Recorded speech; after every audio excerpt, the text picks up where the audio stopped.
Lahat tayo magiging katawa-tawa kapag pinalabas natin ang witness ninyo labang kay Alicia. How could the public believe a hardened criminal as a witness? Pastor, kailangan muna natin magkaharap-harap. Tungkol saan? Anong kinalaman mo doon sa pagkawala ni Rafael nun? Alam mo, hindi kita maintindihan. Sabihin niyo na lang kung ayaw niyo na sa akin. Pero huwag niyo lang akong gagawa ng kasinungalingan. Kasi wala nang pinagkakatiwalaan sina Iluminada at Ernestina. Kahit si Eleno si Asturias. Pero ikaw, harmless ang tingin nila sa'yo. Kaya ikaw ang pinili kong tumulong kina Alicia. Hindi ko po kayo bibigoin, Daddy. Mahal ng presidente ang bansa natin. Mahal natin ang presidente. Bakit kailangan gawin natin to? Dahil may ilang taong hindi nagmamahal sa Pangulo. Kaya dapat takutin. Saka parang nagkakawala ng mga tao rito. Wala ba nakikikwento sa yung Tito Emil mo, Tita Angie, kung saan sila nagpupunta? Baka naman inaasikaso lang yung kaso ni Tito Emil. Saan sila nagpupunta? Sinong tumutulong sa kanila? Alam mo, napakarami nilang tinatago sa atin. Ba't hindi mo na itapon sa basura yan? Ano ba yan? Alam mo naman ang mga tao dito para mga basurero. Pag tinapon mo, tiyak, makukuha pa rin nila. Eh ano ba yung mga yan? Mga sikretong hindi dapat malaman ng mga tao nagmamando sa isang maliit na tagong lugar sa palasyong ito. Alam mo ba yung kwartong sinasabi ko? No, saan ba yun? Mamaya, pagtulog ng mga kontrabida. Carlito, saglit. Carlito, nakikiusap ako. Baka naman pwedeng patahimik mo na kami na Rafael. Kung talagang mahal mo ako. Masami lang. Kung talagang mahal kita, hindi ako matatahimik hanggang sa mapakasakin ka. Ano ang manner of payment? Cash. Deposited sa kanyang secret overseas account. Sa kanya ilalabas. Paano kung dineposito na natin ang ating cash? Pagkatapos hindi pa rin niya nailabas ang medical records ni Leandro. Well, I'll make sure na ilalabas niya ang photocopy ng mga medical records ni Leandro mula sa Malacanang. Guada, magkano pa ang balanse ng account na binuksan mo noon para sa aking election donations? Oh, more than enough to pay the 50 million, Lola. Then get the account number. Madam Crisanta? Yes, it is here. Ibubunyag na natin ang Alzheimer's disease ni Leandro. Nag-usap kami kagabi ni Rafael at napagkasunduan namin na isasara na namin tong restaurant pagkatapos ng buwan na to. Ma'am, hindi pa po kami sumusweldo simula ng isang linggo. Wala po kasi pumipirma ng payroll namin eh. Kayo mag-alala, aayusin ko yon. Lahat kayo makakatanggap ng konting separation pay. Tapos yung makukuha yung sweldo at the end of the month, buo yun. Pwede na rin kayong paisa-isang umabsent habang naghahanap kayo ng malilipatang trabaho. Salamat sa paglilingkod niyo sa amin. Pinili talaga namin isalba yung restaurant, pero hindi na talaga namin kaya. I'm so sorry. Salamat po, ma'am. Sige po. No more secrets! You hear me, Ate Ernestina? A hidden control room na hindi ko alam? A military plot na gawa-gawa nyo lang? What are you thinking? Kapag sumabog to sa mga mukha ninyo, kanino ba kayo tatakbo? Kay Alberto? Sa akin din naman, hindi ba? Eh, hindi ko naman kasalanan, Amanda, kung hindi mo pinuntahan ang bawat kwarto sa Malacanang. Paano ko papasukin ang kwarto na yun? Adjoining room mo yun. At ang military plot na pinagplanuhan nyo, ano ba napalaan nyo doon? Sinubukan ko lang. For what? Sino ba tinatakot nyo? Alam mo, para lang yan si Mami Iluminada. Natatakot mawala sa posisyon si Daddy. By the way, Mami Ernestina, alam na ni Daddy tungkol sa control room mo. Alam mo, kayang-kaya ko naman makisama sa pamilyang to eh. Pero por Diyos por Santo, sabihan niyo ko, huwag niyo akong gawing tanga. Unless gusto mo gumawa din ako ng gulo sa inyo ni Tita Iluminada dahil kayang-kaya kong gawin yun. Alright. Sige na, sasabihin ko na. Pero Paloma, makinig ka rito ha. Ayoko. Hindi naman ako interesado sa mga bagay na yun. No interest ito ng buong pamilya, kaya umupo ka dito at makinig ka.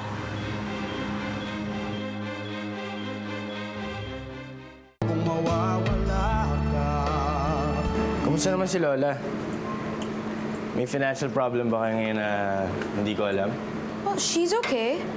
And about that financial problem, hello, ba't naman tayo magkakaroon ng ganun? Our bankers called me. Remember yung pinapayos sa akin na donation account ni Lola? Humingi ka raw ng manager's check for 50 million pesos. Stop it. Why would they call you? God, ako na ngayon tumata yung padre di pamilya ng Valente. Naturally, they'll inform me on this. Para sa naman yun? Magkakaroon ba ng bagong eleksyon na hindi alam ng Pilipinas? Eh, nagtayo ako ng business eh. Tulad naman sa'yo. Pero bakit sa isang numbered account sa US mo i-deposit ang pera? It's an overseas business, Carlito. Pinadisapprove ko. You what? Carlito Valiente, you can't do that. Ano, pag-aawayan natin ng pera ngayon? No. Unless sasabihin mo sa akin gusto mo ibibigay ang pera. Nasabi mo na ba sa kanila?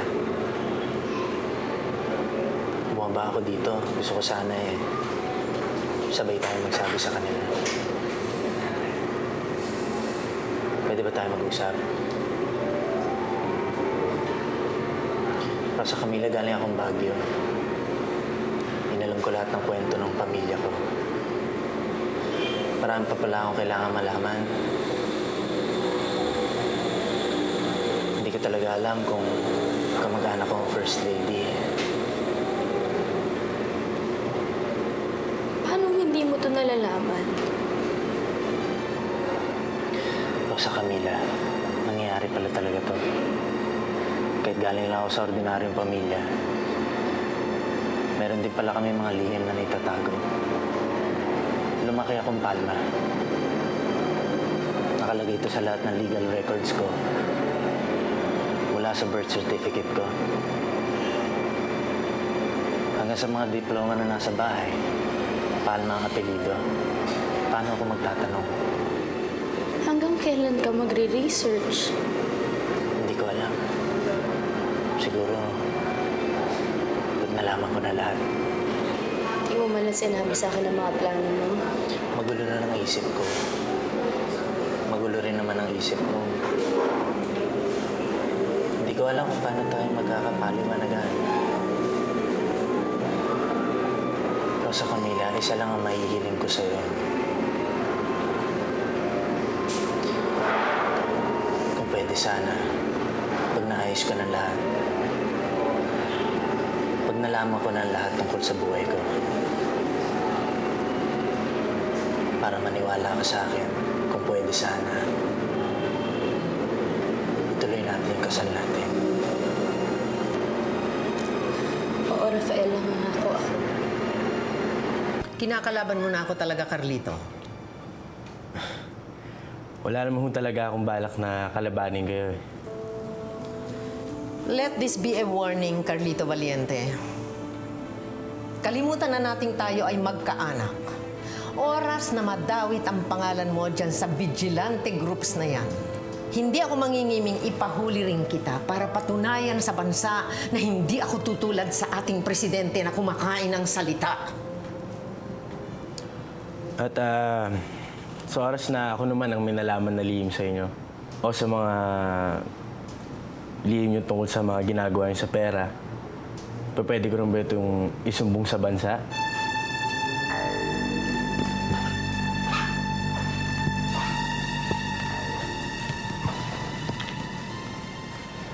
Hindi ko naman ho gagawin yun eh. Dahil mahal ko pa rin ho kayo. At this will be our final goodbye.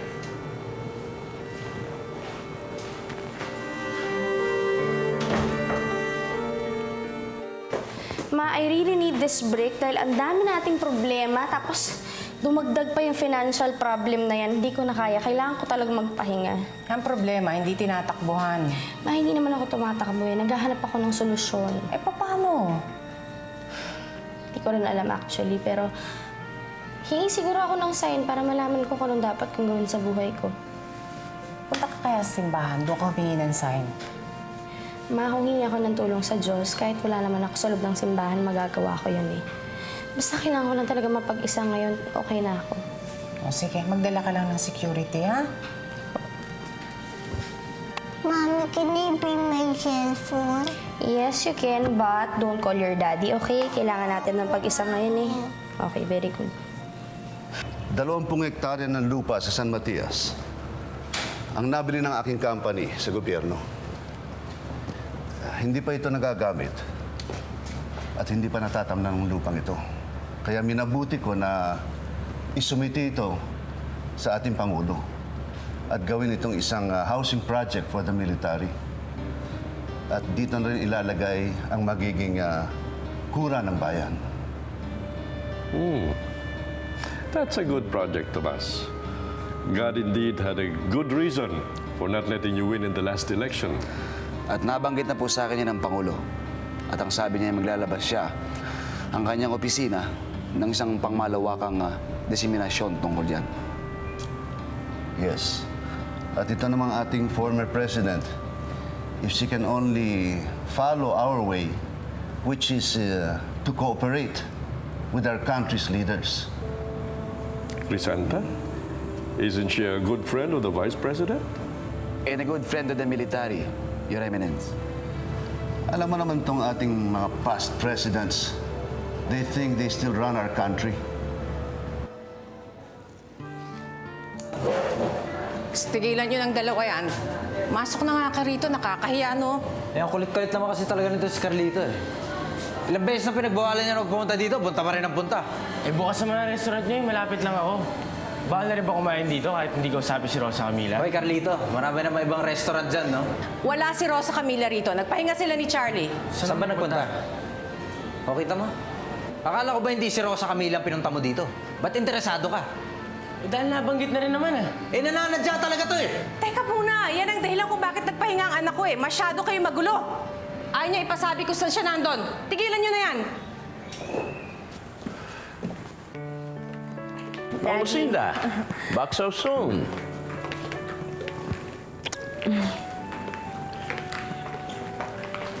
So what happened? Nagawa ba lahat? Hindi pa po eh. Isa pa lang po kaya kailangan ko po kayo makausap. So, Daddy, handa ko na po yung office niyo. May I suggest another room kung saan kayo pwede mag-usap?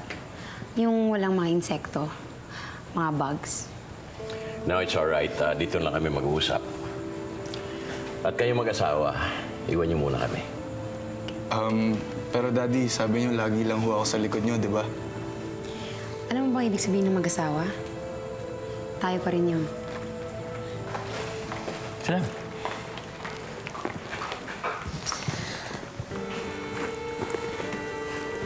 Okay, so what happened?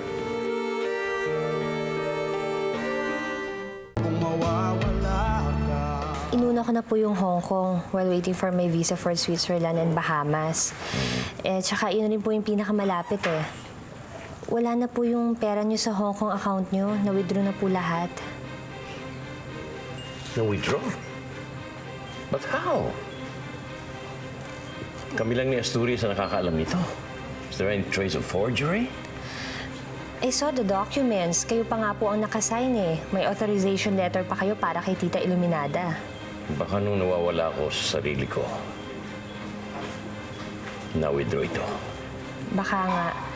Kaya nga tumawag ako agad sa National Bank of Switzerland para makipag-appointment on your behalf. Kailangan doon ng authorization letter bago ako bigyan nila ng appointment. I'll give it to you. Pero, magkano na-withdraw sa Hong Kong account ko? Mga $20 million, Daddy. $20 million. Perang napunta kina Iluminada na dapat kay Alicia. Lucinda, time is running out on us. Baka pati account ko sa Switzerland and the Bahamas na-withdraw na rin nung sinusumpong-sumpong ako. Ayaw niya pa sabi eh. Okay, I won't tell Mommy na lang you told me. I don't know the name of hotel, Daddy. I will ask Mommy. Mommy! Yes? What's the name of the hotel? Give me your phone. Carlito, ano ka ba? Bakit pati bata ginagamit mo? Eh si Rafael nga, hindi ko sinabihan kung nasa kami, tapos sa'yo sasabihin ko. I'm sorry. Pero pwede ko makausap ulit si Charlie? Kahit para magbabay lang? Oh, promise ha, you won't tell daddy kung nasan tayo, okay? Opo, Mami. O sige, talk to your daddy. Mamaya, don't tell mommy na lang ha. Pero i-ask around kung anong hotel yan, okay? And then you text me ha. Yes, Daddy. Bye, Daddy. Kung gusto mong sumanib sa kanila, Panfilo, hindi ka namin pipigilan. At hindi rin namin sasabihin ito kina Rosa, Camila at saka Alicia.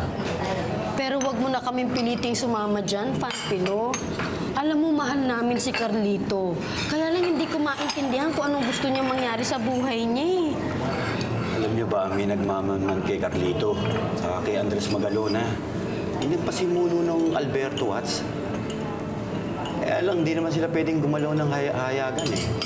Eto naman si Agent Chavez, suspendido, kaya bawat galaw nito nakatimbre na rin. Siguro, sa katulad na rin natin sila makakagawa ng balaking organisasyon. Eh, underwatch nga kami dahil sangkot doon si Alicia.